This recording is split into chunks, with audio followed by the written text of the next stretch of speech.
friends, and welcome back to another video. Today I'm going to be doing a Q&A, a bit more of a personal Q&A rather than writing related, in honor of my birthday, which was a few days ago from when I'm filming this. It was on August 1st. I am 22 years old now, so because it was my birthday I thought I'd do a little Q&A, ask y'all for some questions that are a little more personal rather than just about writing. I'm going to try to get through all of them. There were a lot of questions, so I do apologize if I don't answer yours. But I asked on Instagram as well as on YouTube, so I'm just gonna go through and ask those questions. Would you ever leave Texas or the US? Yes, I would.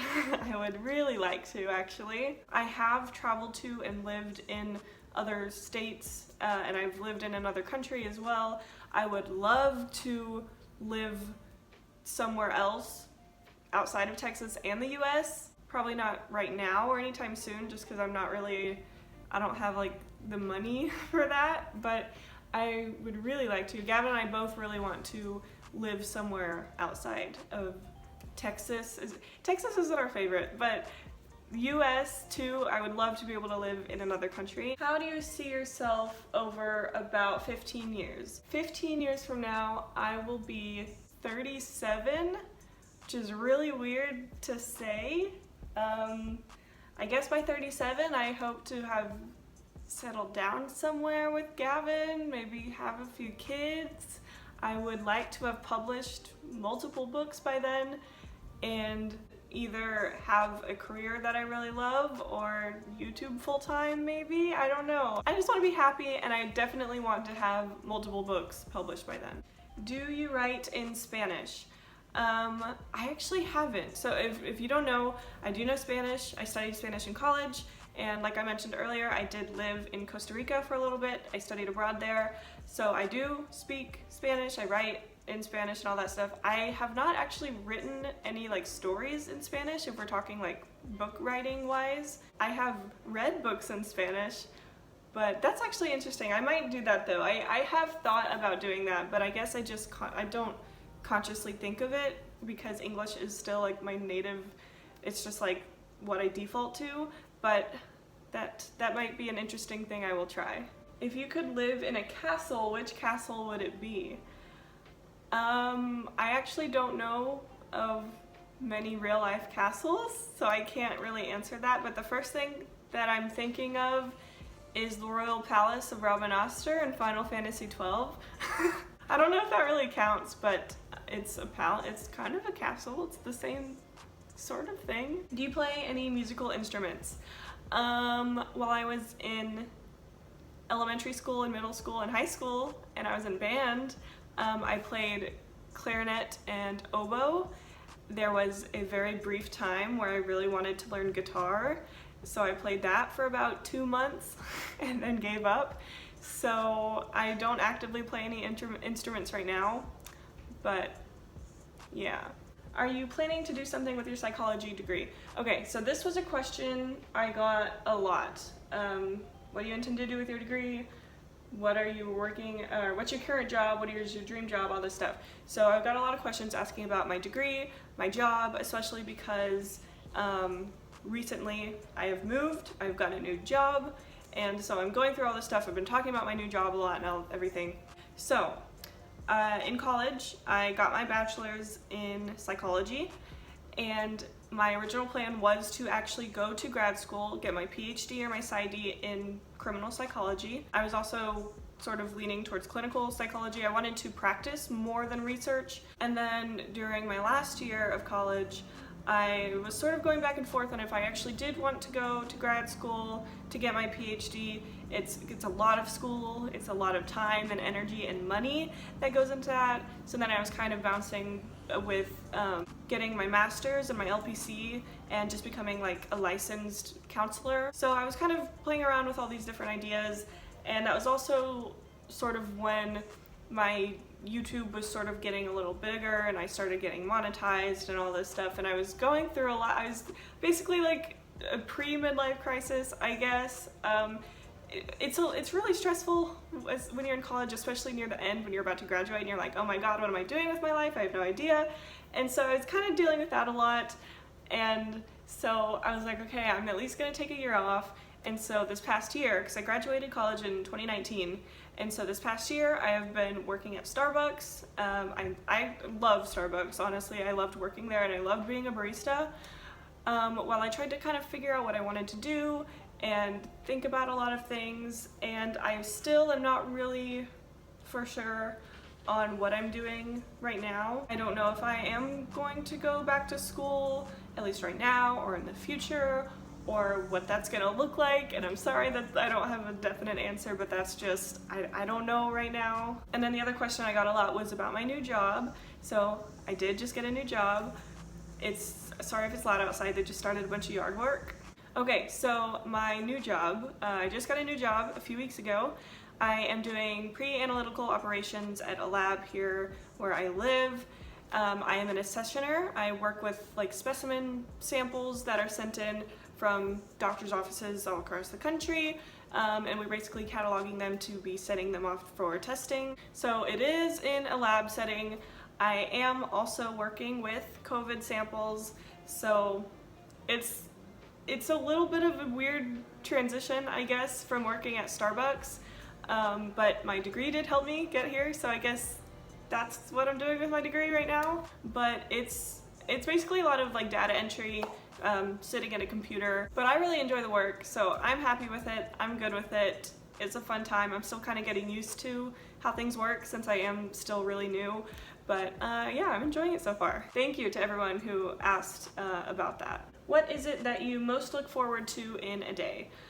I guess I most look forward to spending time with Gavin here at home, because like I have mentioned, I guess, I don't know, I keep bringing this up.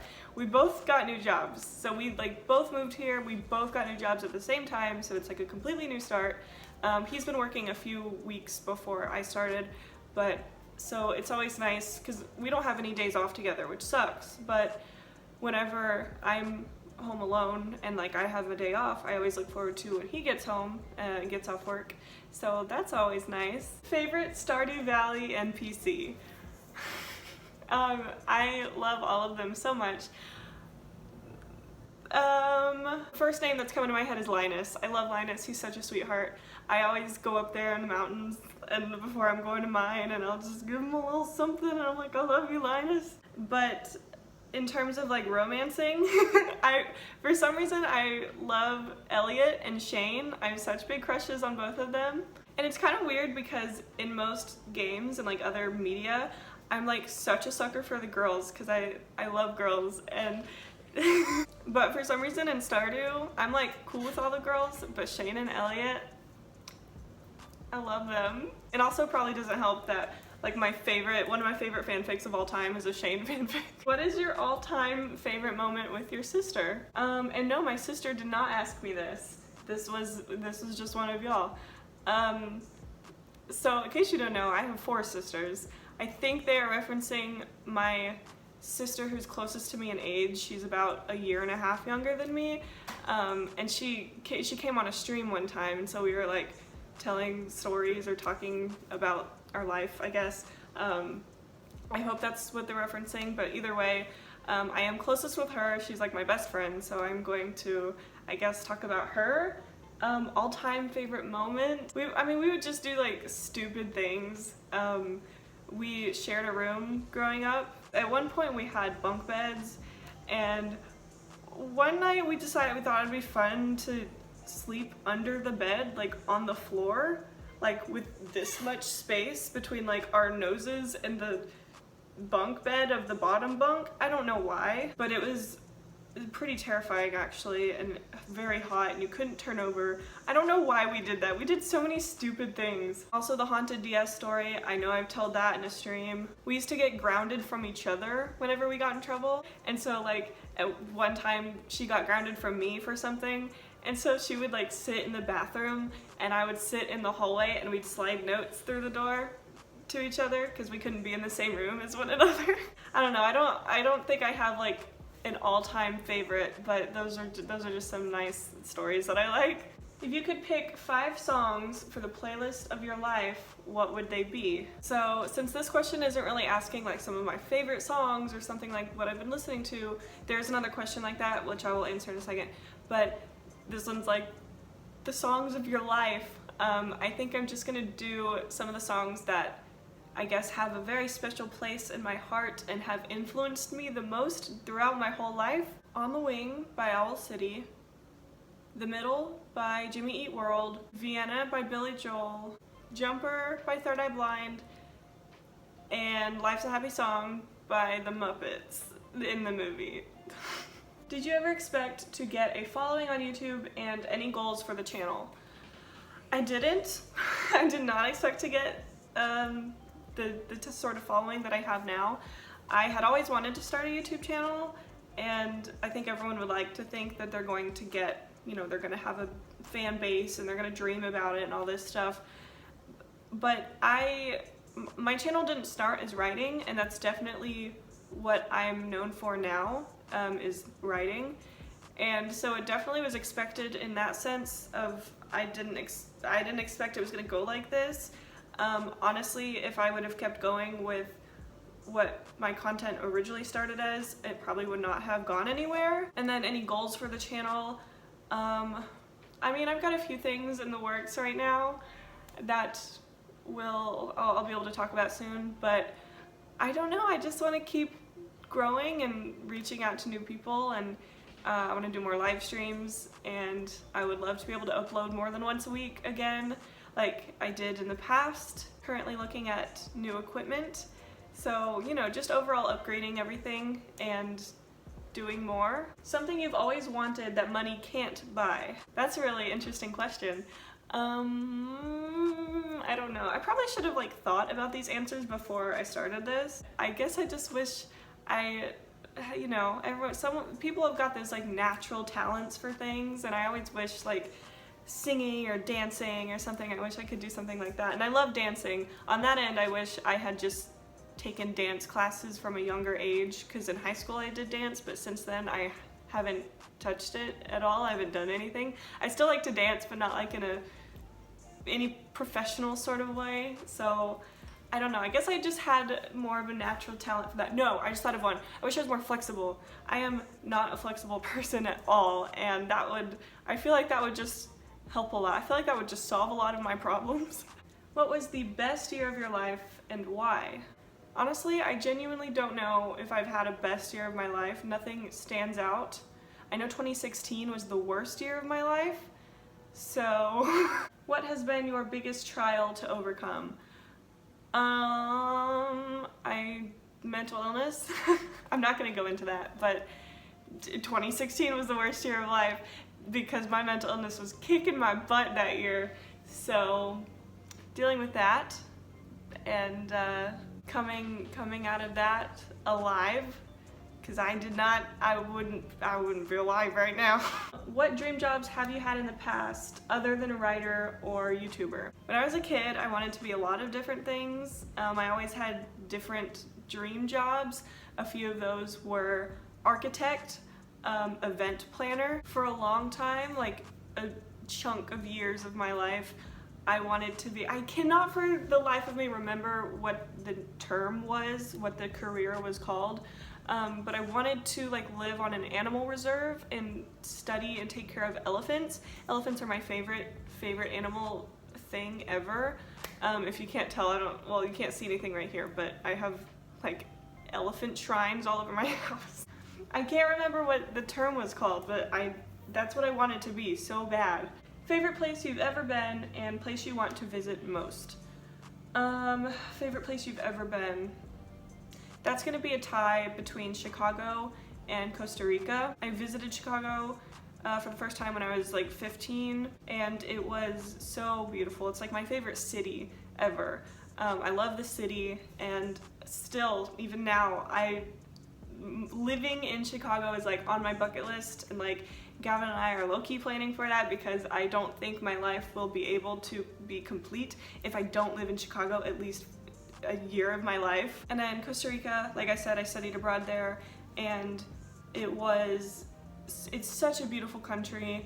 I lived in San Jose, and it was just so breathtaking. And I don't know if it was more the context of going there, but it was like a big step outside of my comfort zone. I had never left the country before. I had never been on a plane by myself before, and it was a big deal. And there were so many moments while I was there of just pure raw like awesomeness, like not awesomeness, but like I was just in awe of everything there. It was amazing. And then place you want to visit most, I really would like to visit Switzerland and also Korea. I would really like to visit Korea. Are you religious? Yes, but I also am not a fan of the concept of organized religion in terms of Christianity, which is what I am, because I don't like the way modern Christianity has transformed the picture of Christ from this radical, loving, welcoming, open, radical person into something that is a caricature of Southern conservatism. I believe in God. My spiritual relationship with God is something that's very, very important to me. But I don't like the way the church has reacted to a lot of things and the harmful beliefs they hold about minorities and social issues and the way they turn a blind eye to these things. So yes and no. So far, what is the highlight of 2020 for you? Well, since this year has been a mess, I maybe getting my braces off, I guess. Personally, it hasn't been a terrible year, but I mean, I don't think I've done much. I guess getting my braces off or moving in with Gavin, getting a place together, that's pretty exciting. What's your next major goal in life? Major goal, if we're talking big milestones in life, getting married. Are you familiar with K-pop? I wasn't sure if this was supposed to be sarcastic or like a joke, because I've mentioned K-pop so much in all of my videos and on Instagram, which is where this question was asked. K-pop is like the biggest genre that I listen to. I've been a big fan of K-pop for years now. I want to say 2014 was when I had first started hearing. My friend got me into J-Park, and then 2015 was when I got into EXID. They were like my first group that I was like really started getting into, and then it wasn't, I still listened to some, but I didn't really get into it until 2018 when Blackpink released Doo Doo Doo Doo. I was actually in Costa Rica when it dropped, and I remember completely obsessing over it, because again, I had already like been into K-pop, but as a very casual listener, and then when that dropped, I was just like, I don't know, I was instantly like entranced by the music video, the song, just them in general. Lisa was my first bias, it's now Jisoo, but since 2018, I've actually like delved into K-pop and like became a stan of groups rather than just a casual fan, and now it's like almost all I listen to.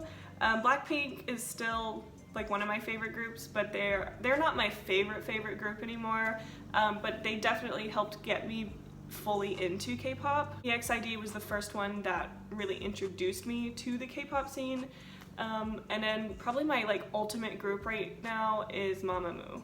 Favorite drink to make yourself as a barista? I would say that flat whites were probably the most fun to make, so they're like my favorite to make, but for like drinking and tasting and like liking the flavor of myself, the go-to thing I would always like order and make for myself would be an iced caramel macchiato made with almond milk with extra caramel drizzle and whipped cream and 2 pumps of toffee nut with the vanilla, which is like so sweet and like just sugar, I know, but it's really good. Oh, here's another question that was sort of related to the degree thing, but not really. Why did you choose a psychology degree and not something writing related?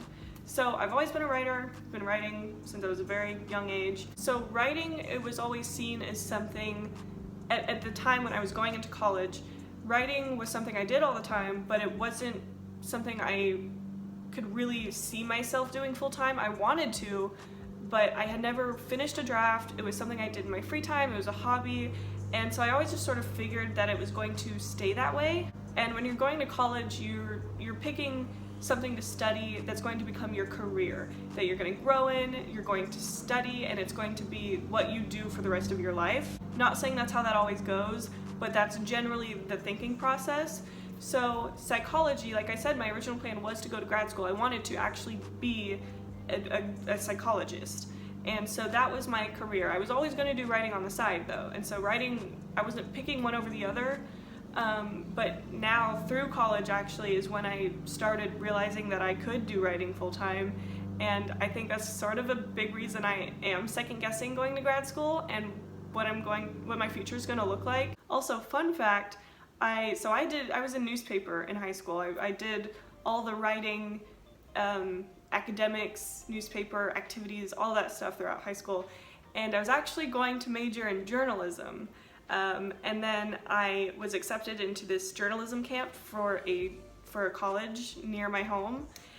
And I did it and it was so much fun, but I realized that it wasn't what I wanted to do. It wasn't the sort of writing that I wanted to do. I was used to it through newspaper and like the journalism and stuff like that, but I realized that I much rather preferred creative writing and writing fiction and like writing for myself. What advice do you have for people who are trying to decide what college to go to?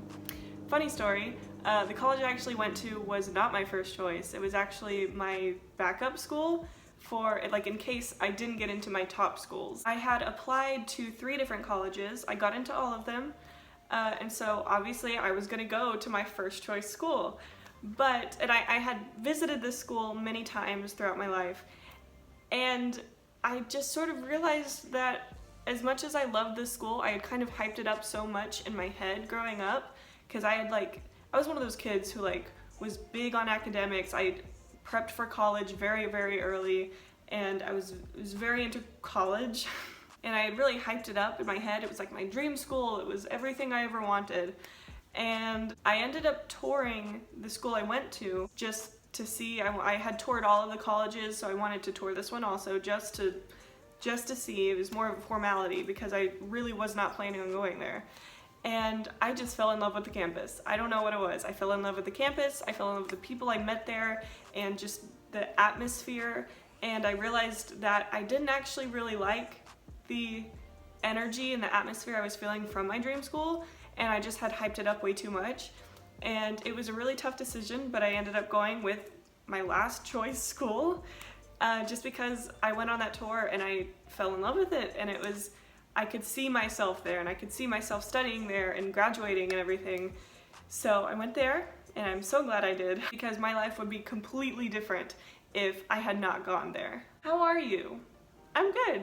Things are good. How are you? What is your ultimate dream, or what is something that you would like to see in your future?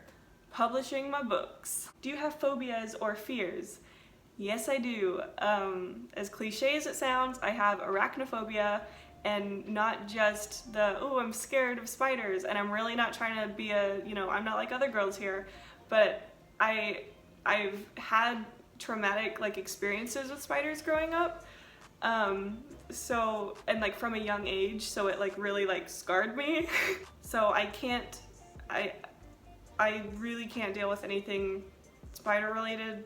What is something that you're surprisingly good at, but it never comes up in conversation?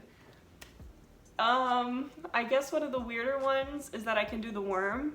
Another weird one that it's not even like a talent or like, ooh, look, I'm good at this thing, but like somersaulting, because when I was a kid, I would just somersault everywhere. I wouldn't walk throughout the house. I would just roll around. So I'm pretty good at that. I can do it forwards, backwards, and go side to side. It's weird. Do you want kids? If so, how many? I do. Maybe 2? 3? If you had $1 million to fund any career you wanted, what would you do? To fund any career I wanted, I guess the psychology thing would be becoming a criminal psychologist, because that's a lot of money to deal with. And I would say being an author, but it's less about the money and more about just writing. What kind of dog would you want if money wasn't in the picture? I think it's interesting that they put if money wasn't in the picture for like having a dog.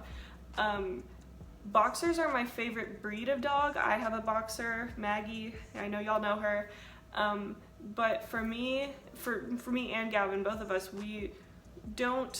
I don't like breeding or anything like that. So regardless of what dogs we really like, we want to adopt. So I guess regardless of money, either way, we would just like to adopt from a shelter. This one is very important. Have you read Six of Crows? And if so, what are your thoughts? I have never read Six of Crows, so I have no thoughts. Head empty, sorry. What is your favorite type of clothing to wear?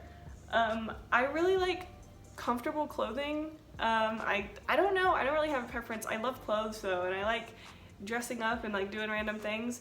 Something that I really do love, and like I feel like there's a weird, I don't want to say stigma, but dresses, and it's weird for like, I want to wear dresses just in public everywhere, and I feel like it's weird to do that because whenever you wear a dress, people automatically assume that you're dressed up somehow. I'm wearing a dress right now. This is a dress, and I just like them. They're fun. I wish I could wear a dress all the time. Dresses and skirts, I just think they're fun. They're so pretty, and I want to feel like a pretty lady from the forest. What is your guilty pleasure song / musical artist? Whoa, the sun just came out so much. It's been so cloudy today. Mine would be more of a genre, and that's country music. I hate country music, but I like country music that is not about beer and guns and tractors and women. So like, I hate the stereotypical country music, but I can get down to some country music. Any advice about first year college move-in jitters or just college in general? I'm kind of panicking. So I'm actually thinking about doing a whole video about this, and this video is going on pretty long right now, so I think I'm going to end up making a video about that, so stick around. Do you believe in soulmates? This is an interesting one. I'm gonna say no, because I think I'm gonna say no in the sense of you have one soulmate for the rest of your life and that's it, and you have to find each other and it's like one person, because I think we're always changing so much and other people are changing so much that you could find a soulmate for like each time period of your life, you know, because we're always changing, and like you being this way could mesh really well with someone being this way, and then you could change. And I think in that sense it's hard to find soulmates, but I do think there's, once you find a person who's going to, you're changing, I guess, is compatible and you're gonna stick with each other. I think it's more about choosing to love someone and choosing to be there and stick around rather than a fated soulmate that you have to find. College advice, that's another one again. Yeah, I'm gonna make a video about it. How tall are you? I am 5'9". Do you watch anime? If so, what is your favorite show? I do watch anime. I'm not a big avid watcher of like every anime. I guess I'm more of a casual fan, and my favorite one, don't come for me, as cliche as it sounds, Death Note, and I know that's the most popular basic answer I could give, but I watched that. That was one of the first like fandoms I was a part of growing up, and I love it, and it was a big, it's got a special place in my heart. What is one thing you'd tell your high school self if you could? It gets better. Will we be getting an apartment tour video once you're all moved and settled in? Yes. Have you read It yet? No, I haven't, but I have some spooky plans coming up, so stay tuned. Are you and Gavin going to be adopting a little pet baby with a new apartment? Maybe. Morning person or night owl? Definitely a morning person. Favorite summer activity? Hiking. I really like camping and hiking and stuff like that. Favorite book / movie series? Movie, Star Wars. Book series? Probably the Warrior Cat series, because I read those growing up and they're just my favorites. Are you into anything witchy or dream related? I'm really into lucid dreaming and astral projection and all that. Do you keep a dream journal? If so, can you read one of your dreams? I am honestly not big into witchy stuff. It's really interesting, but I just haven't, I haven't gotten much into it. But I love like looking at it and like reading other people's stuff about it, but I haven't done anything myself. Dream stuff. I love dream stuff though. I don't know if that's considered witchy, I guess, but yes, I have the weirdest dreams. I used to keep a dream journal for a little bit when I was growing up. I did stop. I don't have them now, and I don't keep a dream journal now, although it is definitely something that I've been wanting to do, so I may get back into that. So I can't read any dreams to you. I do have tons of dreams that I can remember. I have such weird, vivid dreams, and they're always very detailed, very in-depth, and very real feeling, and weird. They're always just weird. So maybe if I start up a dream journal again, I will read y'all some of my dreams, but I don't want to make this video go on for too long because it's really long. Any music you've been loving lately? Probably Monster and Naughty by Irene and Sulgi, just because it's so good, and they just released it, so I've been like listening to it nonstop. But the whole album honestly is great. And also More and More by Twice. I know it's not like new or anything, but I still love it. I'm not over this era. Okay, so those are all the questions that I'm going to answer for this video. I don't want it to go on too long, but it already has. But thank you everyone for sending in questions. Thank you for all the happy birthday wishes. I really appreciate each and every one of you, so thank you very, very much. I hope you enjoyed learning a little bit more about me. But yeah, thank you so much for watching. I hope you enjoyed this video, and I will see y'all in the next one.